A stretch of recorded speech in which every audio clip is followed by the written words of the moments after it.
नमस्कार दोस्तों, बीपीएससी पाठशाला विद चौहान में आपका एक बार फिर से स्वागत है। बीपीएससी पाठशाला विद चौहान जो चैनल है वो आपको बीपीएससी और बिहार में होने वाले सारे एग्जाम्स की तैयारी पूरे सिलेबस कंप्लीशन के साथ कराता है।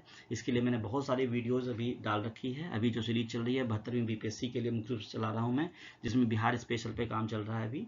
अभी भी 30, 35, 40 वीडियोज़ वहाँ पर आ चुके हैं। आप प्लीज़ चैनल को विजिट कीजिए, उसका पूरा फ़ायदा उठाइए। चैनल को लाइक कीजिए, सब्सक्राइब कीजिएगा।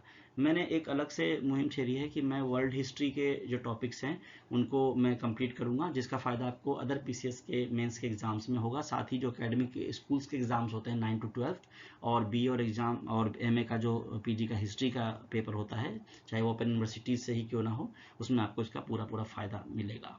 तो चलिए टॉपिक पे चलते हैं बिना समय गवाए और मेसोपोटामिया की सभ्यता की बात करते हैं, जो आज का हमारा टॉपिक है। तो दोस्तों, मेसोपोटामिया की सभ्यता को पढ़ने के लिए सबसे पहले हम देखते हैं कि किस तरह से सभ्यता बनी, कैसे शुरुआत हुई, फिर धीरे धीरे हम आगे बढ़ेंगे। तो शहर का जो विकास है, वो शहर का विकास और नगर जीवन की सर्वोच्चता के साथ ही जो मेसोपोटामिया की जो सभ्यता थी, मेसोपोटामिया की सभ्यता थी, उसकी संस्कृति के बारे में बात करना ही मेसोपोटामिया की सभ्यता की एक विशेषता है। शहर का विकास, नगरीय जीवन और संस्कृति, यही मेसोपोटामिया की सभ्यता का विशेषता है। मैंने पॉइंट वाइज लिखा है। आप आंसर राइटिंग जब लिखोगे तो बिल्कुल हूबहू पॉइंट्स उतारना, इसको आप याद कर लो, आपको आंसर का पूरा मार्क्स मिलेगा। यहाँ हमेशा से ही पहला पॉइंट है, यहाँ हमेशा से ही सत्ता, व्यापार मार्गों और भूमि के लिए संघर्ष चलता रहता था। जो हमने देखा पहले मिस्र की सभ्यता मैंने वीडियो बनाई थी, उसमें हम देखते थे कि लोग आपस में लड़ते थे, तो कोई सत्ता और या कोई राजा वाला कंसेप्ट नहीं था। मेसोपोटामिया में आपको थोड़ा सा इससे डिफरेंट मिलेगा। तो यहाँ हमेशा से ही सत्ता, व्यापार मार्गों और भूमि के लिए संघर्ष चलता रहता था। जनसंख्या ज़्यादा नहीं थी, इसलिए ज़्यादा नहीं थी, लेकिन फिर भी शहरों में आबादी ज़्यादा थी, घनी थी। किलाक्षर लिपि, साहित्य, लिखित दस्तावेज, बेलनाकार मोहरों पर नक्काशी, गणित और खगोल विज्ञान में मेसोपोटामिया की सभ्यता का बहुत ज़्यादा योगदान है। ये सभी चीज़ें इस सभ्यता की विशेषताओं में शामिल है। तीसरी बात करते हैं, दजला फरात नदी, मतलब यूफ्रेट्स और टाइग्रिस नदियाँ, ये दोनों ही इस सभ्यता की जीवन रेखा थे। बाढ़ सिंचाई के साधन थी, जैसे कि मिस्र में थी, और इसी के कारण कृषि भी समृद्ध थी। दक्षिण का मैदानी हिस्सा सुमेर कहलाता था। सुमेरियाई सभ्यता की बात कर रहे हैं, सुमेरियाई भाषा की बात कर रहे हैं। तो जो मेसोपोटामिया की सभ्यता थी, उसके जो दक्षिण का मैदानी हिस्सा था उसको सुमेर कहलाता था। और सुमेरियाई लोग, सुमेरियन भाषा नगरों की स्थापना सबसे पहले इन्होंने ही की थी। जो भाषा सबसे पुरानी भाषाएं है ना, उसमें सुमेरियन भाषा है, सुमेरियन लिपि है, और उसकी भी जो सबसे पहले स्थापना करी थी वो मेसोपोटामिया की सभ्यता में ही हुई थी, सुमेरियनों ने की थी। मछली मारना उस समय मुख्य व्यवसाय था, जबकि पक्षी और सुअर का शिकार भी किया जाता था। जो क्षेत्र था पूरा वो दलदली होता था। सुमेर में कम बारिश होने के कारण कृषि कार्य कम था।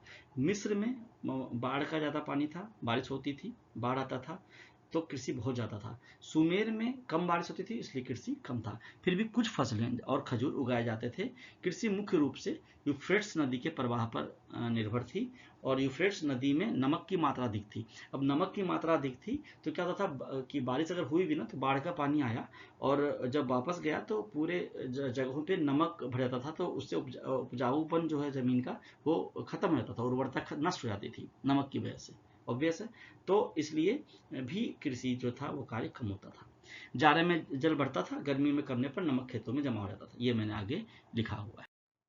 अब आगे चलते हैं, तो आगे का पॉइंट है कि पैदावार इस वजह से कम होती थी, खाली खेतों में कटीली झाड़ियाँ हो जाती थी। तो जब झाड़ियाँ हो जाती थी कटीली, क्योंकि फसल तो उगाया नहीं आपने नमक की वजह से, तो भेड़ बकरियों के लिए चारागाह बन जाते थे, और जब जानवर चढ़ते थे और मल त्याग करते थे तो दोबारा से खेत उपजाऊ हो जाता था। इस प्रकार से प्राचीन मेसोपोटामिया में सामाजिक और राजनीतिक परिवर्तन हुए थे।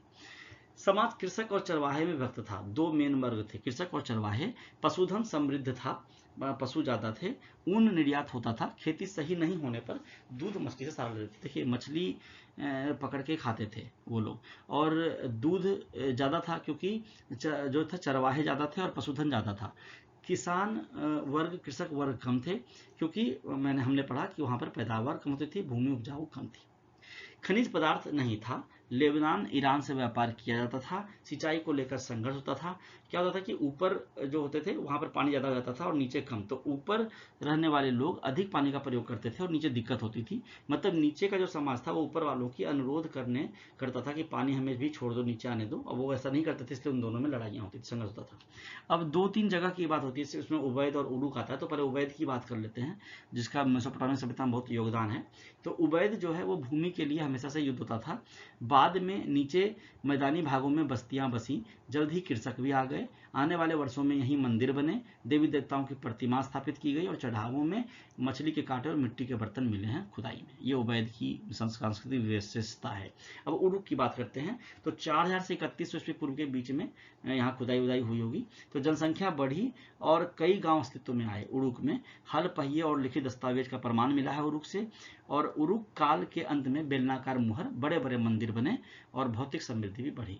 अब जमदात युग की बात करें तो लेखन कला, मुहर और राजवंश आ गए थे और किलेबंदी के साक्ष्य भी मिले हैं।